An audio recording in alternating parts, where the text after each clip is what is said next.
After the victory at Riverrun and the capture of Highgarden, the Lannister army marched back toward King's Landing. With them they carried a massive prize, gold and grain taken from House Tyrell.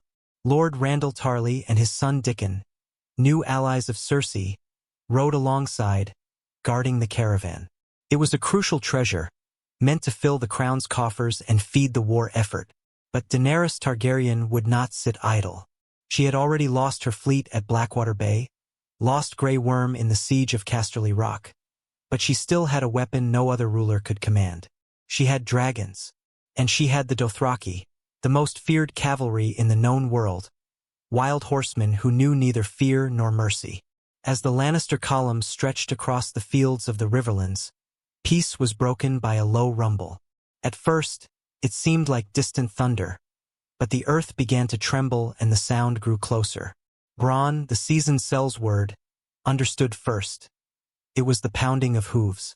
"The Dothraki," he muttered, and the word was a death sentence. From the hills poured a sea of warriors in leather armor, armed with curved blades and bows, their cries rising like a storm. The Lannisters formed ranks, raised their shields, tried to hold the line.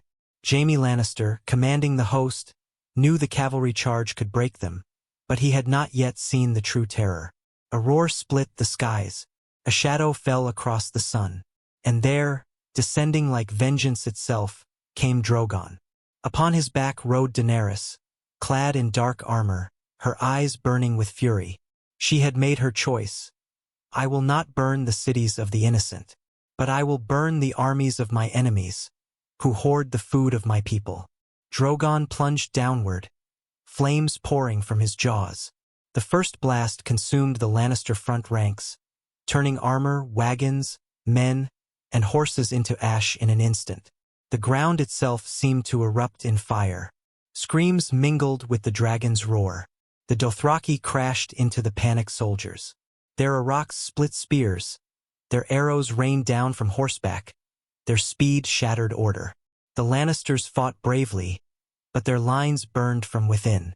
Bronn ran to the Scorpion, the massive crossbow built by Qyburn at Cersei's command. He knew it was their only chance.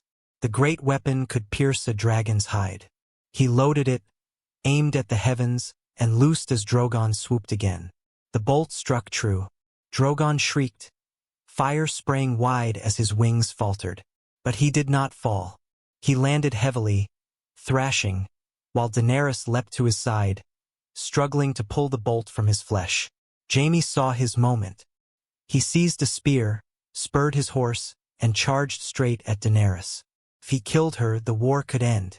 But as he closed the distance, Drogon lifted his head, fury blazing, and unleashed a torrent of fire. Only Bronn's desperate dive saved Jaime, knocking him from the saddle and into the river as dragonfire engulfed the ground. The battlefield had become a vision of hell. The wagons were gone, nothing left but blackened skeletons. Soldiers screamed as they burned. Others fled only to be trampled by Dothraki steeds. Some stood their ground, but every blast of flame broke their courage anew. The battle did not end in victory but in slaughter. Daenerys stood amidst the ash, her enemies reduced to charred corpses, and those who survived were given a choice: bend the knee to their queen or burn. This battle marked a turning point in the war.